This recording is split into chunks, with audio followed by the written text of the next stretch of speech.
Nous y sommes donc, bienvenue à vous toutes et à vous tous. Vous êtes en direct de la télévision Espoir 47 depuis la préfecture de Zio, donc dans la ville de Thiévié, où nous diffusons autour de ce plateau avec moi deux invités, directeurs de publication de journaux pour décrypter l'actualité sociopolitique de notre cher pays, une actualité relative ces derniers temps au processus électoral qui se poursuit après la proclamation des résultats du scrutin du 25 avril dernier, donnant victorieux, voilà, le candidat du parti au pouvoir Union pour la République, donc le président sortant Faure Issozimna Gnassingbé, avec 58,75% des voix devant son challenger immédiat 34,95%.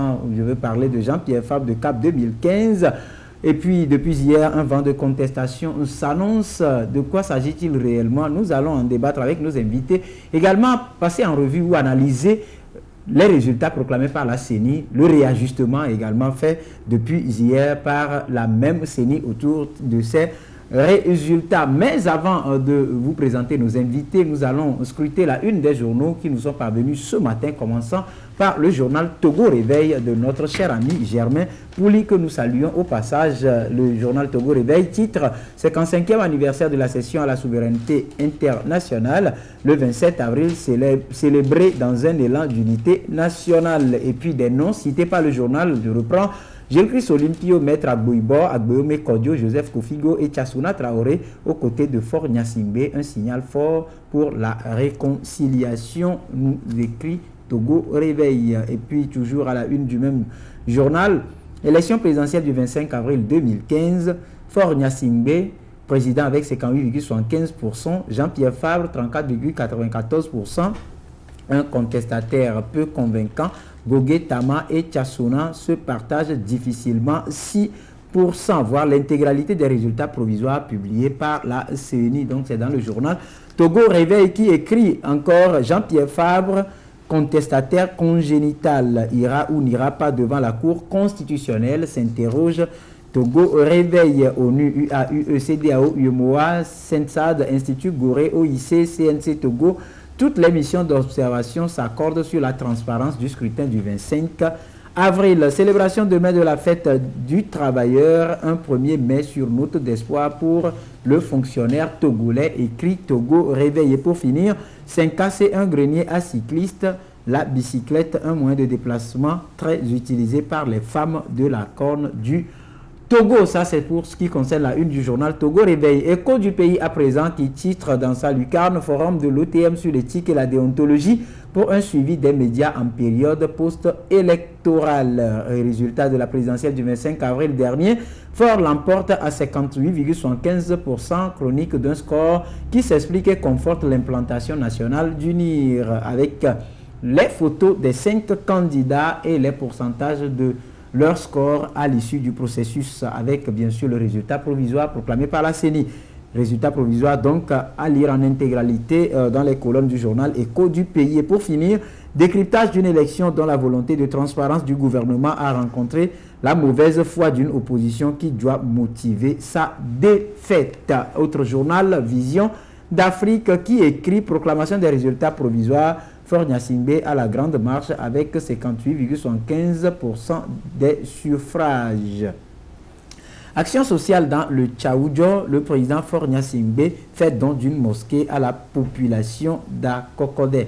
Et puis interview exclusive de Jean-Marie Ngondi Bangante, expert électoral international. Le Togo peut faire cas d'école. Mécénat, M. Alain Dédié Kossi au chevet de l'orphelinat MED. Agriculture, développement de la culture maraîchère, Niamtougou bientôt doté d'un barrage de retenue d'eau. Et puis interview exclusive de M. Donsou Potogbe sur les avantages de Vadi Marketing, la plus grande plateforme web, médias et réseaux sociaux du Togo. Et puis pour finir, temps nouveau également dans les kiosques, qui titre dans sa lucarne: scrutin présidentiel du 25 avril, les différentes missions d'observation satisfaites du caractère apaisé, libre et transparent de l'élection. Faure Gnassingbé vainqueur de la présidentielle 2015, les Togolais ont choisi le progrès dans la paix. Autre article lié à la une de Temps Nouveau, Faure Gnassingbé engagé dans la promotion de l'islam à Sokoré. Bientôt une mosquée moderne à Kokodé. Et puis Commission électorale nationale indépendante, Issifou Tafa Tabiou a manqué de poigne. Et puisque nous avons le directeur de publication du journal Temps Nouveau avec nous, nous allons lui demander tout à l'heure de nous donner des informations par rapport au manque de poigne de Issifou Tafa Tabiou, président de la CENI. Mais avant, nous poursuivons avec la une de son journal qui titre dans sa rubrique « Entre nous, la division a eu raison de l'opposition ». Et pour finir, interview de Jean-Marie Ngondi Bangante, voilà, expert électoral international. Le Togo peut faire cas d'école. Voilà donc pour ce qui concerne la une des journaux qui sont parvenus à la télévision Espoir 47 ce matin. Et autour de ce plateau avec moi, comme j'ai eu à le dire, deux confrères journalistes, Tchakala Alilou, directeur de publication du journal Courrier de la République. Bonjour Tchakala et bienvenue. Bonjour Rodrigue, bonjour à toutes et à tous. Et la fatigue? Non, on s'en remet petit à petit, Dieu merci. Voilà, et puis comme dit, notre second invité, c'est bien sûr le directeur de publication du journal Temps Nouveau, Ibrahim Acha. Bonjour et bienvenue. Bonjour Rodrigue et bonjour à tous ceux qui nous suivent en ce moment.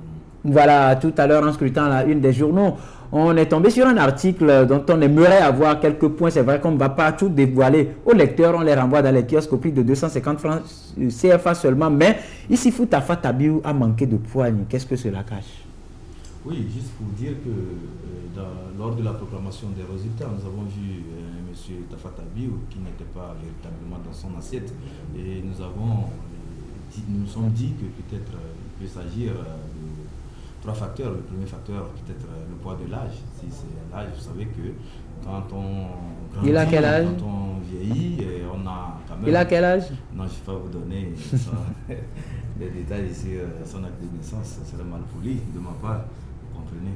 Donc, quand on prend de l'âge, on perd un peu de sa vivacité, surtout certaines de ses aptitudes. Il y a aussi l'effet de stress, la fatigue. Vous savez que la compilation, le travail de compilation a été un travail vraiment très acharné. Surtout avec l'accélération de dernière minute. Tout ce qu'il y a eu comme bouleversement là-bas, tout ce qu'il y a eu comme tâche à accomplir à la CENI afin de donner un résultat à l'ensemble des Togolais par rapport au scrutin du 25 avril dernier. Donc tout ceci peut aussi constituer un élément qui puisse aussi expliquer le malaise qu'on a senti de la part de M. Tafa Tabiou. Mais le vrai problème, c'est que à notre niveau, les informations qui nous sont parvenues nous font croire que M. Tafa Tabiou a manqué de fermeté. Parce qu'au niveau de la CENI, ce qui est demandé à la CENI, c'est de faire la compilation des résultats et non de régler les litiges concernant les élections. Et vous avez remarqué que si on a pris du retard, s'il y a eu du retard dans la proclamation des résultats, c'est dû en fait que M. Tafa Tabiou n'a pas fait preuve de fermeté ou carrément n'a pas ramené certains de ses collaborateurs qui évoluaient dans un dilatoire, dans des manœuvres pour faire de telle sorte que les résultats ne sortent pas le plus vite que possible et par conséquent jeter l'anathème sur cette institution. Donc il fallait être un président de poigne, de fermeté, qui devait rappeler certaines personnes qui volaient dans l'enfantillage et la gaminerie, de revenir à de meilleurs sentiments pour que la CENI sorte la tête haute à la suite de ce scrutin. Je pense que ça manquait à Tafa Tabiou. Je ne sais pas s'il avait peur de certains de ses collaborateurs ou quoi, mais on ne sait pas. Mais quand même, il faut lui dire clairement que M. Tafa Tabiou n'a pas vraiment joué le rôle qu'on attendait de lui. Il n'a pas fait preuve de fermeté. Parce qu'il y a les tests qui régissent le travail à la CENI. Il y a le code électoral qui dit que la CENI doit faire la compilation des résultats et non régler les litiges. Mais quand il s'est laissé emporter par certains individus qui ont voulu l'entraîner, l'embarquer dans cette histoire de s'entendre sur les résultats, de régler le problème de tests. Mais normalement, ça doit être la moindre des choses, puisqu'on a évolué jusque-là dans un processus de consensuel, basé ou bien du moins basé sur le consensuel. Bureau par bureau. Et s'il fallait continuer, sur le consensus, j'allais dire. S'il fallait continuer, je parie qu'on devait mettre 1 à 2 mois avant de connaître les résultats. Et ça, ce n'est pas bien pour une institution qui s'appelle la CENI. Ça, ce n'est pas bien. Ça se passe nulle part ailleurs. Donc c'est ça qui motive cet article. Un président doit savoir à un moment donné et prendre ses responsabilités. Très bien, on vous a assez compris. Donc comme j'ai dit, on renvoie les lecteurs dans les kiosques, c'est au prix de 250 francs CFA seulement, nous étions donc à l'issue du scrutin du 25 avril, on attendait tous les résultats. On en a eu par 2 fois à travers 2 sorties du président de la CENI, ici Foutafa Tabiou. La première sortie était, on a annoncé les résultats concernant 6 CENI, après 5 CENI et subitement on proclame les résultats provisoires. Depuis hier, on nous apprend que ces résultats ont été réajustés par la CENI, puisque le président lui-même a eu à le dire, qu'il y a eu des incohérences qui seront réajustées. Comment analysez-vous ce feuilleton de proclamation des résultats? Je crois que les gens doivent apprendre à se prendre un tout petit peu au sérieux. Une institution de la République, il faut des gens de caractère pour les diriger. Mais la dernière fois, si aujourd'hui, certains sont là pour polémiquer autour des résultats, c'est au regard de ce qui s'était passé dans la nuit du mardi, je crois. Oui, du mardi. Du mardi. Et je crois qu'on doit jeter l'anathème au président de la Commission électorale nationale indépendante, Fata Biou, qui a manqué de fermeté, comme l'a dit mon confrère tout de suite. C'est vrai, il y a certaines contingences qui ont prévalu, qui pouvaient peut-être lui accorder une circonstance atténuante dans le jugement, mais je crois que l'âge a eu raison de lui parce qu'il n'a plus son acuité visuelle de ses 30 ou 40 ans. C'est vrai, et puis je pense que c'est un marathon qui a eu lieu au niveau de la CENI. Le sommeil, c'est ce qui a manqué le plus. Et travailler sous le poids du stress et de toutes ces contraintes-là, je crois que Tafa Tabiou a dû craquer au dernier moment en ne donnant pas ce qu'il avait devant lui. Donc c'était un cafouillage, mais au-delà de ce cafouillage, cela nous saurait traverser un peu ce que les Togolais savent déjà, c'est-à-dire une victoire annoncée du candidat du parti au pouvoir, Faure Gnassingbé. Et aujourd'hui, ce qui avait prévalu sur le terrain a été restitué, même si Tafa Tabiou ne l'a pas fait de façon quand même correcte, mais je crois qu'il y a lieu de dire que celui-là qui a le plus convaincu les Togolais, celui-là qui a le plus rassuré les Togolais, est passé comme une lettre à la poste. Donc moi je me dis que aujourd'hui il va falloir qu'on mette ce qui s'est passé ce 25 avril dans les annales de l'histoire et que nous revoyons tous les acteurs politiques revoient un peu l'avenir avec plus de sérénité. On ne va plus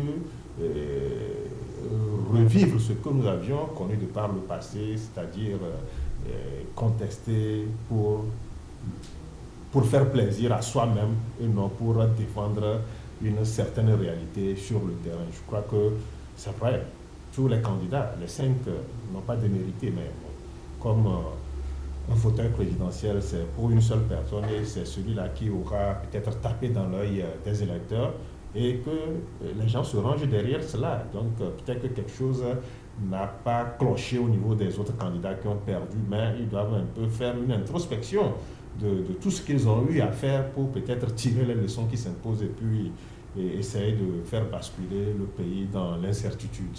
Voilà, et Ibrahim, on sait que depuis la proclamation des résultats, surtout ces derniers jours ou ces dernières 24 heures, les réactions se multiplient. Hier, il y a eu une sortie de CAP 2015 qui a rejeté complètement les résultats et qui compte formuler des recours devant, on ne sait pour le moment quelle juridiction, mais à suivre un peu les déclarations de Jean-Pierre Fabre, on comprend que ces recours ne seront pas introduits au niveau de la Cour constitutionnelle. Également, au niveau des autres candidats comme Tiassona Traoré, ils ont tous relevé des irrégularités, mais se refusent tout recours. On a également suivi le ministre de l'Administration territoriale qui était face à la presse et a indiqué que ces résultats proclamés ne souffrent d'aucune irrégularité. Comment on peut comprendre toutes ces déclarations-là? Non, il faut dire que nous sommes dans un pays et l'apprentissage de la démocratie continue son petit bonhomme de chemin. Et au même moment, il y a des citoyens qui veulent tirer le Togo vers le haut. Il y en a qui s'acharnent à tirer le Togo vers le bas, c'est-à-dire à donner une image négative de notre pays vers l'extérieur.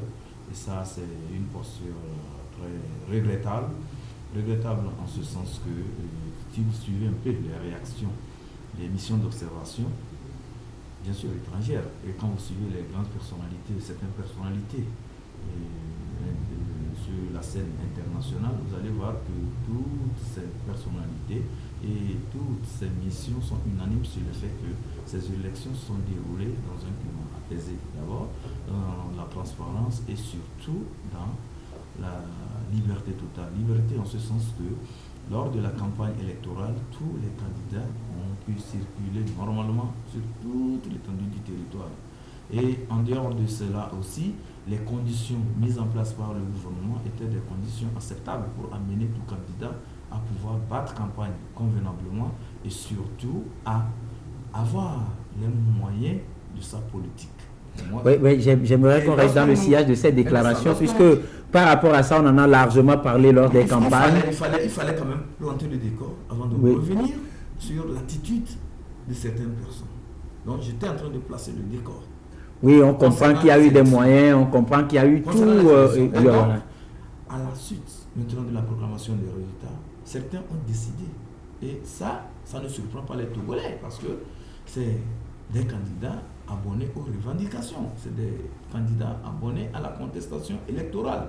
Et donc, lorsque nous avons appris que le candidat de CAP 2015 a rejeté les résultats, nous nous sommes dit que peut-être à son niveau, il n'a pas encore fini les compilations, ou carrément, il ne veut pas reconnaître la victoire de son adversaire, de son challenger, M. Faure Gnassingbé. Et lorsque vous retournez un peu sur tout ce qu'il y a eu comme manœuvre avant d'aller à ce scrutin, vous allez voir qu'il y a eu une démobilisation du côté des militants favorables à CAP 2015. Cette démobilisation est le fait de l'appel au boycott de certains de ses camarades de lutte et aussi son ancien parti qui a sorti un mémorandum pour peindre en noir quelqu'un qui va à ces élections. Et tout bon citoyen qui a lu ce mémorandum devait savoir que c'était vraiment des arguments de taille pour pouvoir déstabiliser monsieur le candidat de CAP 2015.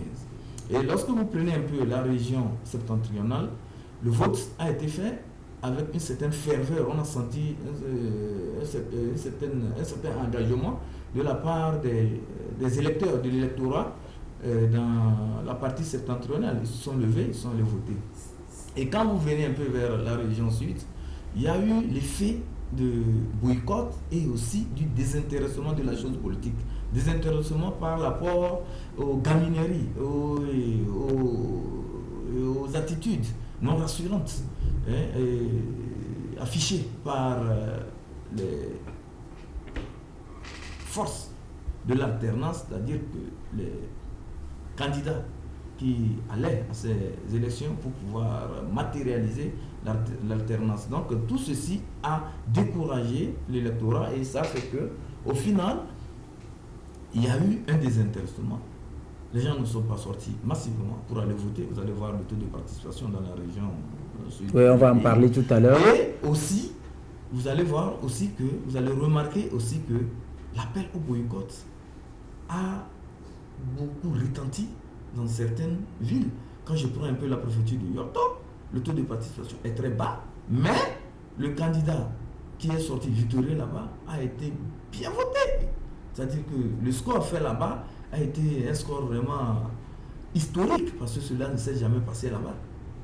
Vous comprenez donc qu'il y avait des facteurs qui pouvaient expliquer. Donc en clair, aujourd'hui, ces déclarations n'ont pas besoin d'être... Non, mais ces déclarations, quand même, on a besoin de cette déclaration, parce que si le candidat estime qu'il a en sa possession des preuves qui attestent qu'il y a eu ce qu'ils allèguent, je pense que c'est le moment de sortir ces preuves et de faire les recours nécessaires. Très bien. Malheureusement, nous apprenons que c'est vaincu, si vous me permettez le terme, ceux qui ne sont pas arrivés à faire un score honorable lors de ces élections, disent clairement qu'ils ne vont pas faire de recours au niveau de la Cour constitutionnelle. Or, quand vous prenez le code électoral, c'est là-bas. Il n'y a nulle part. Très bien, on vous a assez compris. Je reviens avec vous pour la même question à Tchakala. C'est vrai que par rapport à tout ce qui a entouré le processus lors des campagnes, tout l'accompagnement du gouvernement, on en a largement débattu. Aujourd'hui, à l'arrivée, on voit sur 5 candidats, 4 qui sont contestataires, dont 3 ne veulent pas faire de recours, mais un 4e qui, lui, veut faire recours, mais pas devant la Cour constitutionnelle. Donc, est-ce que vous comprenez toutes ces déclarations et le contexte dans lequel se situe? Je crois que cette autre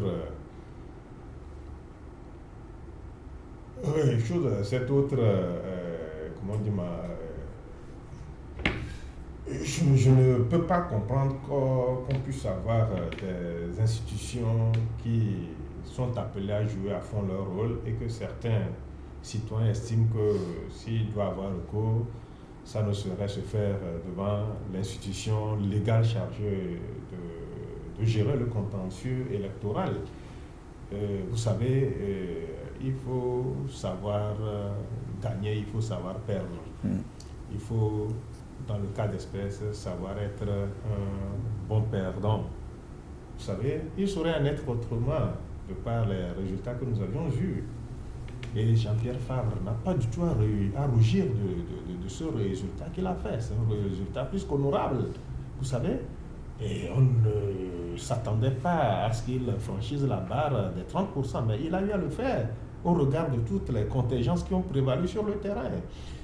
Jean-Pierre Favre a été le candidat qui a plus déployé le plus d'énergie sur le terrain. Vous savez, il avait à se battre dans son propre bord, c'est-à-dire qu'au niveau même de l'opposition, où il avait à déployer suffisamment d'énergie pour convaincre certains alliés de l'opposition.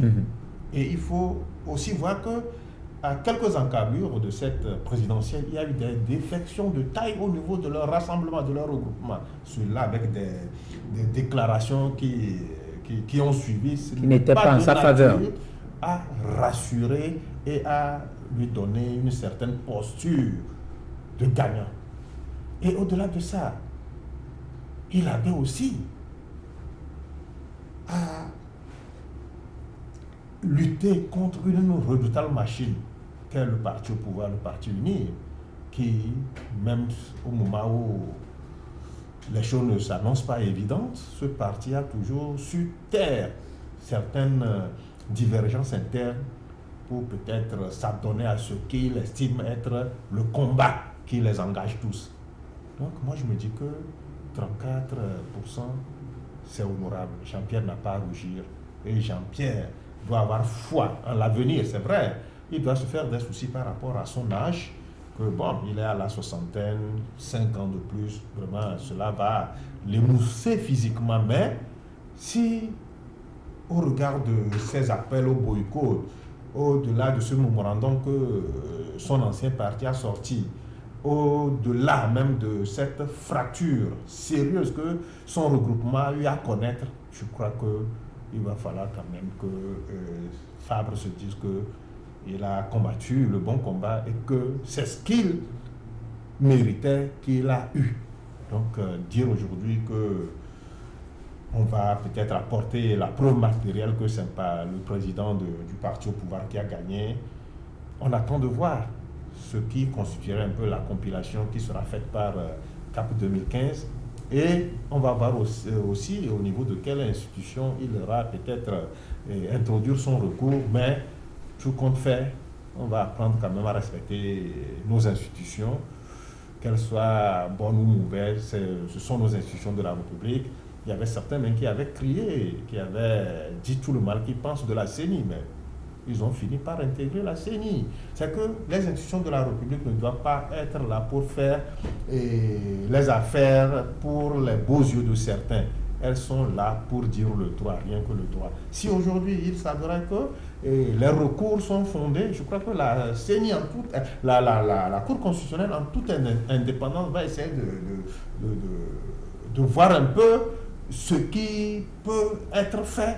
Et s'il faut peut-être donner la victoire à celui-là qui les clame aujourd'hui, et si son recours est bien fondé, si ce qu'il a allégué est vraiment vérifiable et puis cela rassure, je crois que la Cour constitutionnelle va jouer à fond sa partition. Maintenant, demander à ce que les gens se lèvent pour défendre leur victoire, je crois que les Togolais, surtout les militants de son bord, ne seraient pas, d'après ce que moi j'ai cru voir sur le terrain, ne sont pas prêts quand même à s'adonner encore à cette aventure qui, ma foi, de par le passé, n'a rien donné de probant. Voilà, aujourd'hui, Ibrahim, on en est là par rapport à cette situation. Mais la question, certaines personnes estiment que c'est la CENI qui aurait, ou bien c'est le président de la CENI, à travers la précipitation de dernière minute, qui aurait prêté flanc à cette contestation.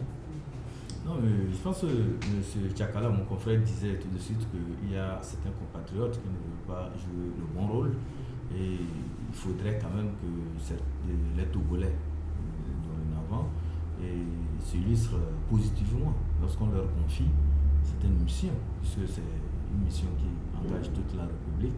Ce n'est pas une mission destinée à plaire à un camp donné ou à une personnalité donnée. C'est pour travailler dans le sens de la nation, dans le sens patriotique, travailler pour que la nation togolaise, c'est-à-dire que notre pays, le Togo, soit un pays quand même honoré et respecté dans le concert des nations.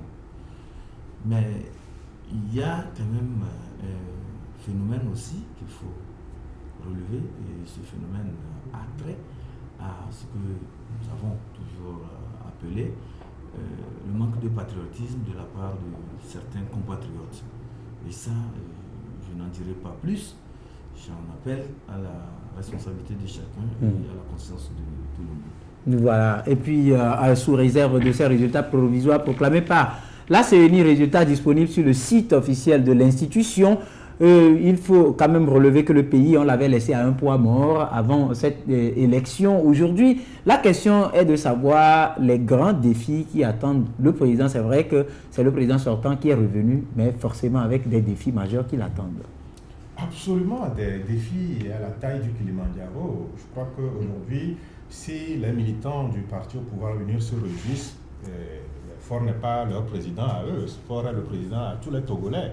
Fort est le président des militants de CAP 2015, du MCD, d'Adi, du NET, même du CAR. De ceux du CAR, de ceux-là même qui ont appelé le boycott. Fort est le président de tous les Togolais et Fort se doit d'écouter tous les cris de ces Togolais qui ont eu à porter leur choix sur lui ou qui ont eu peut-être à voter contre sa politique. Je crois qu'aujourd'hui, au regard des résultats obtenus sur le terrain, Fort est mieux enclin à lire entre les lignes et à dire que non, la mission qui s'annonce n'est pas du tout un coup de couteau dans du beurre pour lui. Donc moi je me dis qu'il y a beaucoup de choses et il y avait aussi cette ferveur au niveau des mouvements sociaux. On a connu un peu un pic 2 semaines avant la présidentielle, mais Dieu merci, certains ont cru mettre en hibernation tout ce qu'ils revendiquaient pour que nous puissions respecter cet agenda républicain. Dieu merci, aujourd'hui, c'est vrai, Fort se doit d'écouter tous les Togolais. Fort se doit d'être le président de tous les Togolais. Si aujourd'hui Fort passe avec plus de presque 59% des suffrages, c'est qu'à un moment, il a eu à rassurer certains par la politique qu'il a eu à mener sur le terrain. Il fallait quand même avoir un sens très poussé du patriotisme pour arriver au résultat fulgurant auquel le chef de l'État est parvenu. Parce que à l'entame de son premier quinquennat, ce n'était pas du tout évident. C'était un Togo, un lambeau, un Togo déchiré, où les Togolais se voyaient en chien de faïence, où les Togolais ne se portaient pas dans le cœur. Donc, il a réussi dans ce premier quinquennat à poser des actes forts, notamment avec le HCRA qui a eu à faire un travail très sérieux avec les moyens qui lui étaient alloués.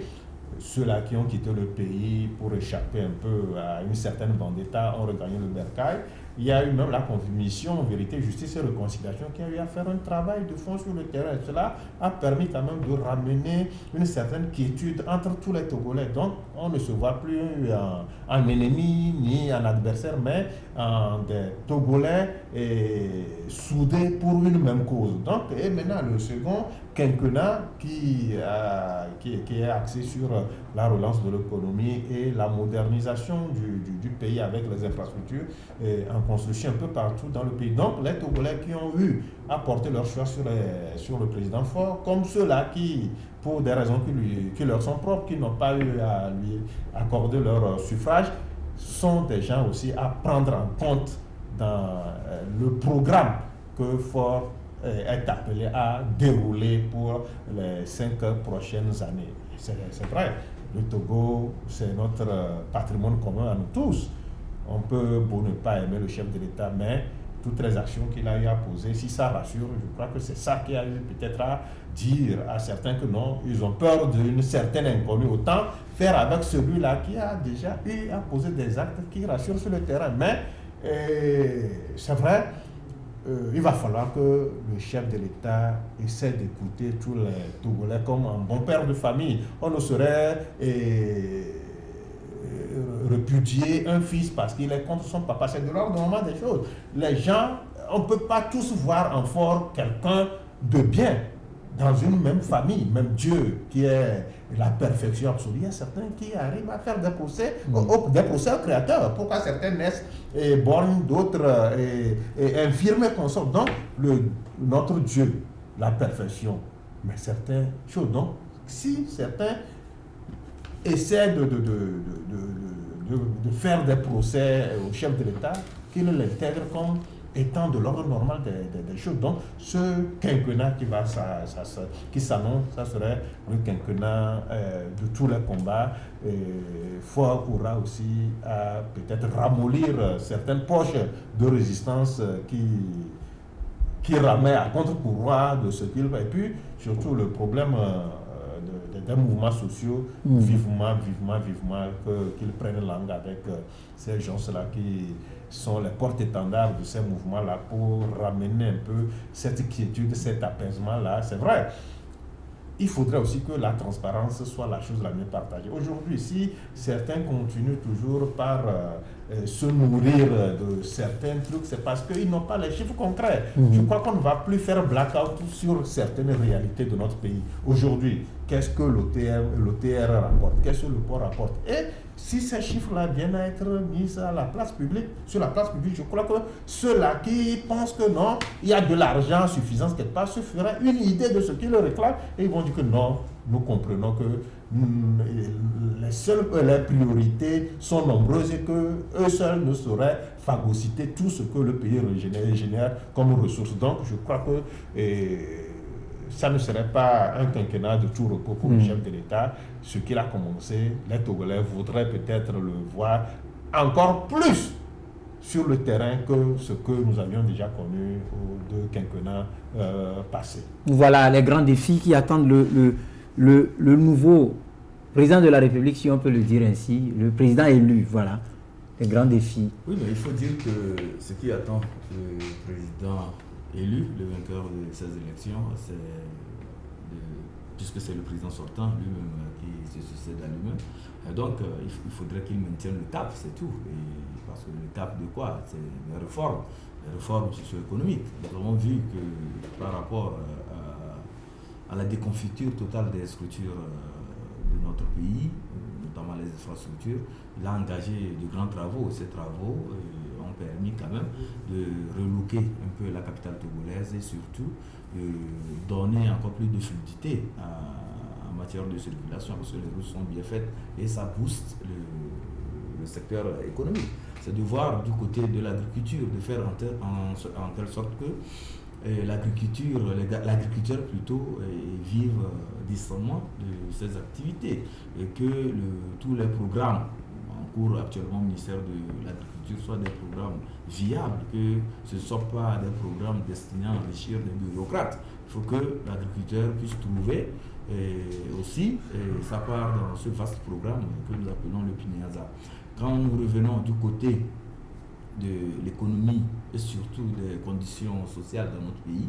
Le chef de l'État, M. Tchakala le disait, ce n'est pas le chef de l'État d'unir, c'est le chef de l'État et c'est le président de tous les Togolais. Donc il doit travailler en telle sorte que tous les Togolais puissent jouir des fruits que chacun, et des fruits des efforts collectifs de tous les Togolais. Et en ce sens, je dirais qu'il a eu à prononcer une phrase célèbre et qui a retenti dans le pays en parlant d'une minorité qui s'accapare des richesses de notre pays et au détriment de la majorité qui croupit dans la misère. Et certains sont allés même demander de quel côté lui, le président Faure, se trouvait. Et c'est là où nous avons, en tout cas, à notre niveau, nous avons fait des analyses, nous avons réfléchi et nous avons remarqué qu'il était au-dessus de la mêlée. Donc être au-dessus de la mêlée voudrait dire être l'arbitre. Donc c'est à lui maintenant de faire de telle sorte que cette fracture ne soit plus maintenue, de faire de telle sorte que cette minorité-là ne puisse plus jouir pleinement des ressources de notre pays au détriment de la majorité. Donc, je voudrais venir sur le terrain de la corruption, je voudrais venir sur le terrain des pillages, des détournements systématiques des ressources de notre pays. De la surfacturation, il en a lui-même parlé également. Et c'est les moyens par lesquels cette minorité passe pour s'enrichir. Donc, le chef de l'État doit sévir. Sévir, ce n'est pas dans les mots. C'est de créer des institutions pour traquer les pilleurs, c'est de créer des institutions pour traquer ceux qui pillent les ressources de notre pays. Parce qu'on ne comprend pas que dans ce pays où certains ont besoin de 100 francs pour aller manger les boules de com que nous appelons, certains sont prêts à débourser des millions, à envoyer des gens acheter des billets d'avion pour aller acheter simplement du chocolat à Paris pour revenir. C'est de l'insolence. Ça, il faut que le chef de l'État lutte sérieusement contre cela pour que les Togolais... Vous avez vraiment des gens qui font ça au Togo? Allez-y voir, il y a des informations qui circulent et si vous voulez connaître comment les gens vivent, il suffit seulement de regarder un peu leur train de vie. Lorsque vous allez chez certaines personnes dans leur garage, ils n'ont plus de place pour placer au moins peut-être la 8e voiture. Et quelle voiture? Quel genre de voiture? Les voitures de luxe, là, les Américains même n'arrivent même pas à utiliser les choses de là-bas. C'est de l'insolence pure. Il faudrait que le chef de l'État sévisse. Ça, c'est par ces moyens que les Togolais aussi vont trouver leur compte. Parce que quand on gouverne un pays, on gouverne pour que les Togolais, les citoyens puissent vivre avec le minimum possible. Voilà. Est-ce que vous partagez l'avis d'Ibrahim sur la question des gens qui seraient peut-être dans l'optique de dépenses faramineuses avec le contribuable togolais? Oui, absolument. Et je crois que mon confrère Ibrahim a touché à quelque chose de très sensible, de très sérieux. C'est vrai, le président réélu, c'est quelqu'un qui n'est pas tellement frustré, mais certains sont allés peut-être trop vite assimiler cette tendance à ne pas frustrer à une certaine faiblesse. Et je crois que le chef de l'État lui-même a utilisé la carotte. Qu'on prenne le premier quinquennat et le second quinquennat, la carotte a été abusément utilisée et certains se sont donné des libertés. Là, je crois que le mandat qui va s'annoncer, il faudrait quand même que le chef de l'État sévisse. Parce qu'il y a des choses anormales qui se passent dans ce pays-là. Parce que si aujourd'hui certains vivent comme mieux même que les princes du Golfe, des monarchies du Golfe, ou les pétrodollars pour la satiété, ça veut dire qu'il y a de la richesse ici. Et que font-ils pour gagner ça? Là, il faut voir un peu la corruption, il faut voir un peu les détournements de deniers publics. Là, je crois que le combat, le chef de l'État doit le mettre sur ce plan-là. C'est que décourager tous ceux-là qui avaient eu à le faire et tous ceux-là qui sont en train de vouloir aussi emboîter le pas au nom de leurs petits intérêts et au nom de leurs petits égos. Franchement, je crois qu'il va falloir qu'ils sévissent à fond.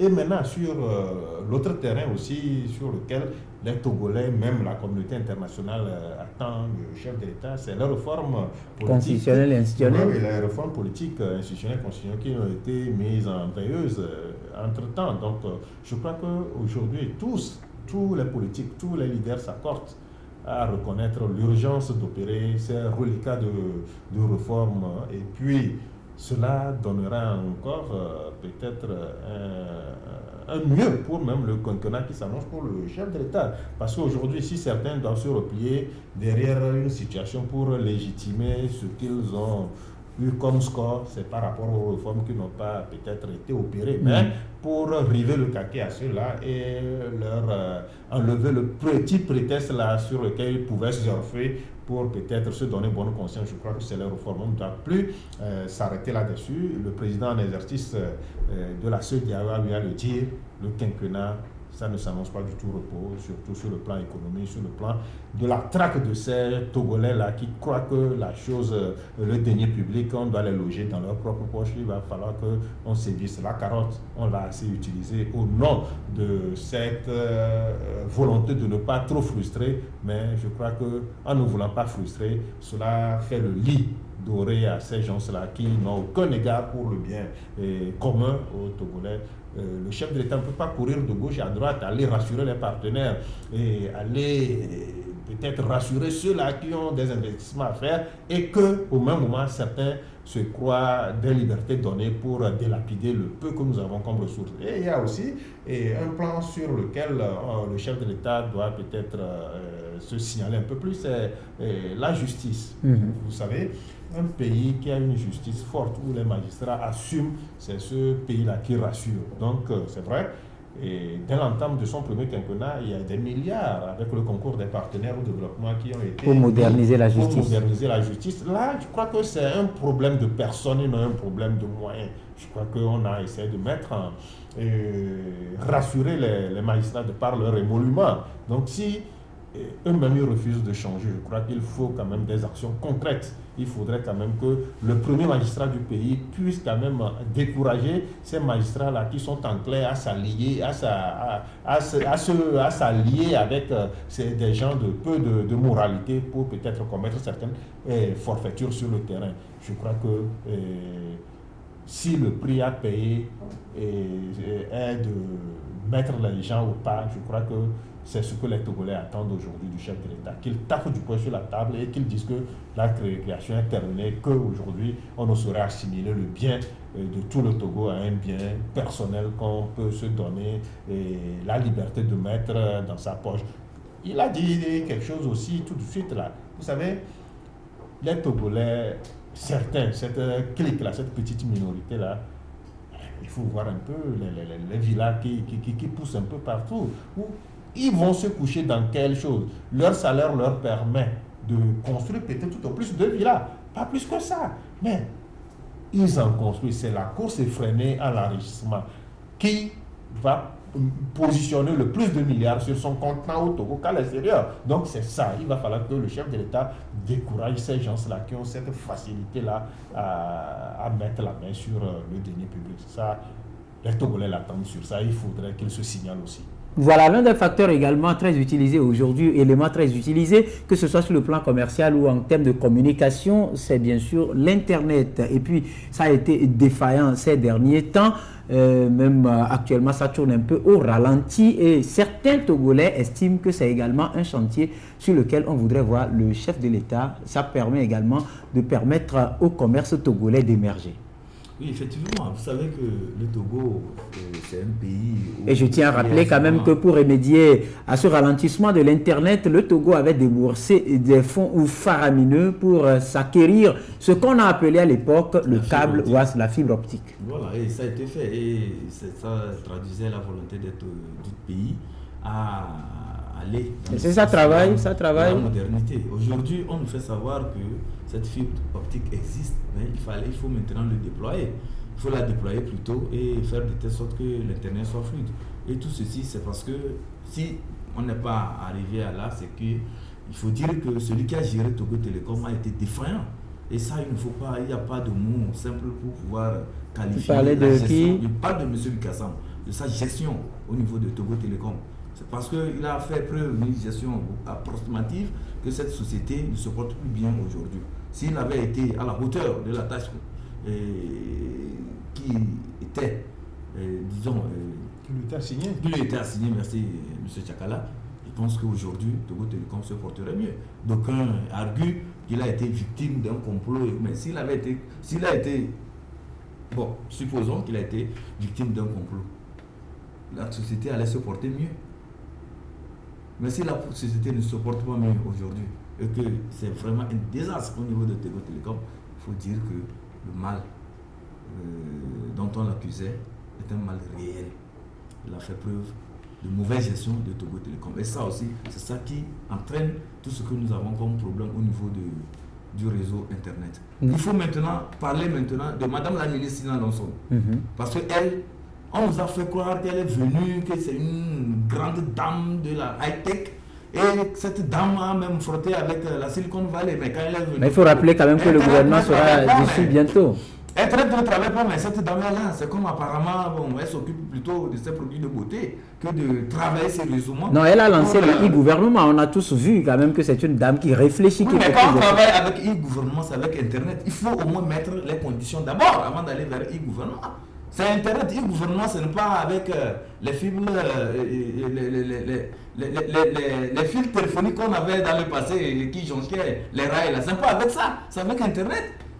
Donc il faudrait que Mme Sina Lonson remue encore ses ménages. On nous a dit qu'elle vient des États-Unis, elle a fait de grandes écoles. Si elle est vraiment une technocrate, qu'elle remue encore ses ménages, parce que le problème d'Internet, c'est un problème que n'importe quel kidam peut régler.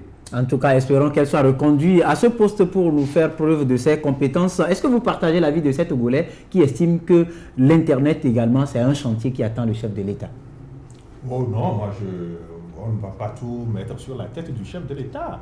Mais c'est lui le président élu. C'est lui le président élu, ça c'est vrai. Mais les ministres sont là pourquoi?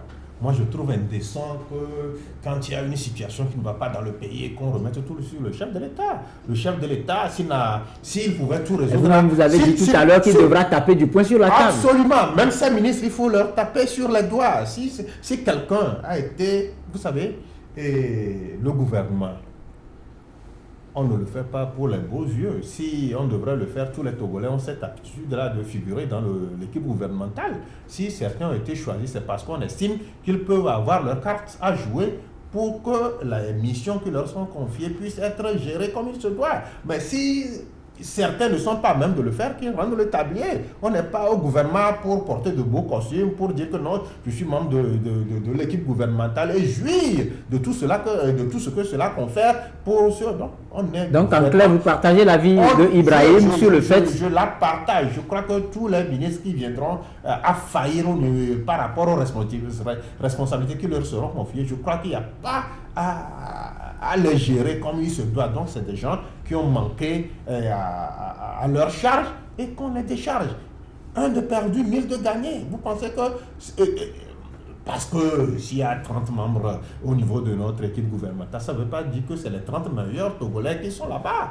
Il y a plus que ça. Donc aujourd'hui, il va falloir que certains s'engagent, même s'il faudrait qu'ils prennent serment qu'ils sont là pour travailler, rien que pour travailler, et pour que les résultats sur lesquels on les attend, on puisse les quantifier. Et qu'au niveau même du Parlement, que les députés puissent convoquer les ministres pour répondre de leurs actes, pour répondre de leur gestion. Je crois que ça permettra de booster un peu l'action du gouvernement. Mais ça serait trop facile de tout remettre sur la tête du chef de l'État. C'est parce que le chef de l'État ne saurait tout faire qu'on a formé une équipe gouvernementale. Donc à chaque ministre d'assumer pleinement ses prérogatives. Donc aujourd'hui, quand on prend le domaine de l'éducation, mais avec tout ce que nous avions eu à connaître, le chef de l'État n'a pas failli en aucun moment, mais c'est les ministres qui ont eu cette charge-là de gérer comme il se doit l'éducation qui ont failli. Quand on prend d'autres secteurs, effectivement, c'est le chef de... Quand on prend les mines,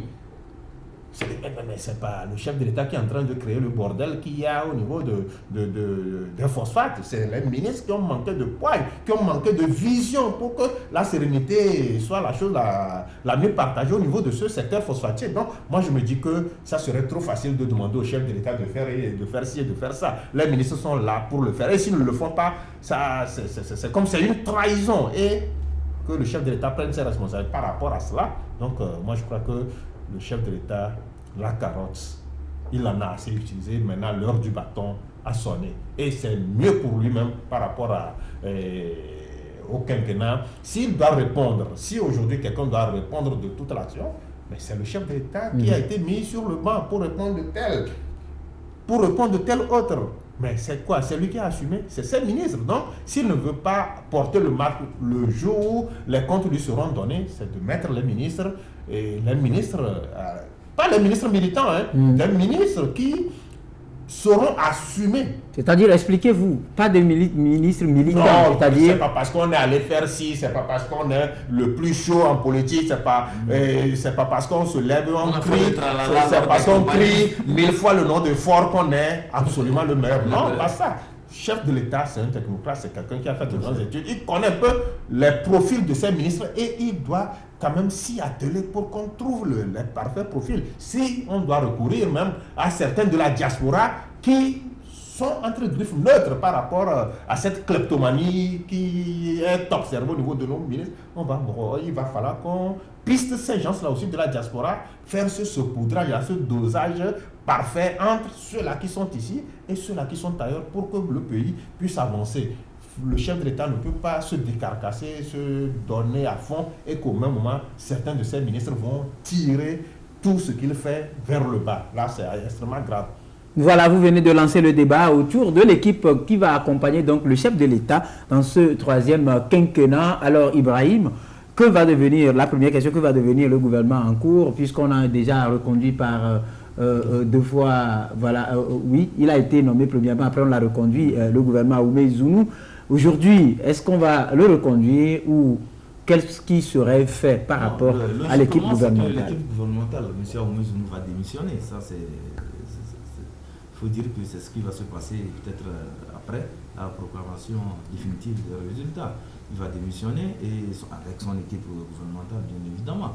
Et c'est après cela qu'il y aura des tractations pour pouvoir former un nouveau gouvernement. Et sur ce plan, les Togolais ne voudraient pas qu'on forme le gouvernement parce qu'on veut amener certaines personnes pour décorer l'équipe gouvernementale. Il faudrait que ce soit des gens de pointe, comme le disait M. Tchakala, des gens qui ont une certaine capacité intellectuelle et des aptitudes avérées pour pouvoir servir la nation togolaise, et surtout des gens qui sont quand même des patriotes, des gens qui aiment leur pays, qui veulent faire évoluer les choses dans leur pays.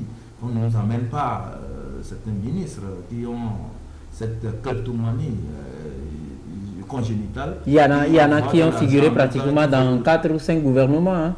Oui. Qui sont restés jusque-là. Il faut nettoyer les écuries et surtout ne pas aussi amener des gens qui se croient investis de quel pouvoir, des gens qui pensent qu'ils ont certaines affinités avec l'autorité, donc ils peuvent rester, narguer tout le monde dans l'équipe gouvernementale, narguer même les autres citoyens. Je pense que le chef de l'État a intérêt à former un gouvernement des gens crédibles, des gens responsables et des gens qui vont travailler pour tous les Togolais et non pour une catégorie des Togolais. Voilà, pour tous les Togolais, non pour une catégorie des Togolais. Mon confrère Ibrahim vient de dire quelque chose. Certains se croient être amis personnels du chef de l'État et se permettent. Moi, je trouve extrêmement grave, ahurissant dans l'équipe gouvernementale, que certains ministres se prévalent d'une étroitesse de leur relation avec le chef de l'État pour penser qu'ils ont carte blanche pour narguer les gens, tout ça. Non, non, le chef de l'État, il est au-dessus de cette mêlée-là. Qu'on soit ministre, proche ou loin du chef de l'État, on est ministre de la République et que le fossé, il doit être grand. Ça ne veut pas dire qu'on ne doit pas rendre compte à celui-là qui les a nommés. Mais franchement, on saurait dire que bon, le chef de l'État, c'est vrai, il est le président de la République, mais c'est un ami personnel pour peut-être légitimer certaines forfaitures que nous voyons sur le terrain. Tout ça là, que ça prenne fin et que le chef de l'État mette au galop ses ministres pour que les résultats soient les choses les mieux attendues quand il s'agira de former la prochaine équipe gouvernementale. Voilà, je reste avec vous puisque la cheville ouvrière de tout gouvernement, c'est bien sûr le locataire de la primature. Et dans notre pays aujourd'hui, dans le contexte actuel, quelles sont vos préférences par rapport à cette personne-là qui devra, parce que c'est le wagon du gouvernement, quelles peuvent être les qualités de cette personne qui devra aujourd'hui occuper ce fauteuil pour que la locomotive puisse aller de l'avant? Non, mais vous savez, moi, ma préférence sera pour que le Premier ministre, le prochain Premier ministre, soit un Premier ministre courtois, qui ne soit pas un Premier ministre qui est irrévérencieux à l'endroit de tous ceux-là qui viendraient à le croiser sur leur chemin. Donc, Un Premier ministre, c'est quelqu'un qui sait tempérer des situations quand elles adviennent, pas quelqu'un qui, de par ses propos, envenime des situations. Nous avons eu à connaître de grands premiers ministres, disons, 3 grands premiers ministres dans ce gouvernement. Leur profil, il faut encore les rechercher. Je veux parler de Eden Kodjo d'abord, qui maîtrisait ce qu'il avait, qu'il mettait au pas ce gouvernement. Est-ce qu'il peut encore revenir? Vous lui apportez, non, je ne crois pas qu'il peut, mais on peut chercher et trouver un tel profil également. Vous lui apportez un rapport qui est truffé de fautes, il vous met ça au bic rouge et vous allez encore choisir. Donc c'est des profils comme ça qu'on veut. Le Premier ministre Humbo, c'est quelqu'un qui a incarné, qui est bien, qui a servi loyalement celui-là qu'il a fait venir ici. Et je crois que sous lui, il formait un duo infernal avec le chef de l'État et les résultats sont là. Et je peux parler aussi d'Agboibo, qui a eu aussi à assumer la feuille de route qui lui était donnée. C'était au sortir de cet accord politique global, l'APG, de conduire le pays vers les élections législatives apaisées. Et il a eu à le faire. D'aucuns citent le nom de Gabriel Mensah Boyome Kodjo. Il a été Premier ministre. Non, c'est-à-dire les gens pensent qu'il peut encore apporter. On ne saurait sonder dans les choses, mais je crois que les profils, tant en interne comme en externe, le Togo en regorge tant. Donc on peut trouver ce profil-là pour quand même venir aider le chef de l'État à mieux gérer ce quinquennat qui s'annonce le quinquennat de tous les défis à relever. Voilà, est-ce que ça va être un gouvernement de large union, de grandes compétences, ou bien quel type de gouvernement qu'est-ce qu'on peut envisager? Je pense que la compétence irait mieux, parce que quand vous parlez de large union, c'est qu'on a... Oui, puisqu'on en a assisté à ça avec l'accord RPT-UMC. Il y a n'importe quoi là-bas. Donc on voudrait plutôt les compétences pour venir travailler pour la nation togolaise. Et vous savez aussi que le chef de l'État est très attentif à la notion de parité, à la notion de genre, de leadership féminin. Mais nous demandons quand même que notre futur Premier ministre vienne aussi de la gente féminine, mais que ce ne soit pas des femmes qui s'agitent actuellement et qu'on connaît aussi très kleptomanes et très irrévérencieuses et très provocatrices. Et que ce ne soit pas ces femmes-là, parce qu'elles commencent pas à s'agiter maintenant, mais je pense qu'elles n'ont pas de poids, elles ne pourront rien apporter dans notre pays. Voilà, vous sentez aussi les agitations? Si tu veux, mais regarde. Je crois que c'est vrai, il y a certains qui se mettent déjà dans le manteau de Premier ministre d'âme. Oui. Donc je crois que ça serait un honneur fait aux femmes. Mais aussi faudra-t-il que ce soit une dame de fer. Une dame de fer, une dame qui puisse compétente, qui puisse mettre au pas les hommes qu'il sera amené à gérer dans son équipe, mais que ce ne soit pas des femmes reconnues bling-bling, des femmes entre griffes, si vous me permettez l'expression, mazin pour nous les donner au finish. Donc, vous savez, les compétences, que ce soit en interne comme en externe, ce n'est pas celles-là qui sont au devant des projecteurs, ce n'est pas celles-là qui ronronnent, qui sont souvent les meilleures. Donc, que le chef de l'État essaie de voir, il n'a pas besoin de loupe pour sortir celui-là, le parfait, la parfaite personne avec qui il fera un parfait binôme pour combler les attentes des Togolais. Voilà, ce sera tout pour ce numéro de votre émission Grand Jury. Je rappelle que nous étions avec 2 invités, Ibrahim Acha, directeur de publication du journal Temps Nouveau qui est dans le kiosque ce matin, tout comme d'autres journaux Vision d'Afrique, Écho du pays, Togo Réveil. Notre second invité, Tchakala Alirou, directeur de publication du journal Courrier de la République. Courrier sera dans les kiosques quand? Lundi. On leur promet beaucoup de choses. Beaucoup de choses, surtout qu'il y a la fête de 1er mai qui se profile à l'horizon. Pas ça même sur les élections. Sur les élections. On va tout décortiquer de A à Z. De A à Z. Très bien, on vous attend. Alors, merci donc à toute l'équipe qui nous a accompagnés. Les jolis messieurs et dames derrière les caméras, sans oublier les doigts magiques là-bas pour la touche technique. Merci également à toutes les équipes des médias partenaires, Radio KNTB à Lomé, Radio VGK à Palimé, Radio Lumière à Anejo, le www.ebenradio.com, le www.togovision.com. Bien de choses à tous les Togolais de la diaspora, surtout ceux qui nous suivent depuis Belgique, Suède, Londres et puis Allemagne. Bien de choses chez vous. Au revoir.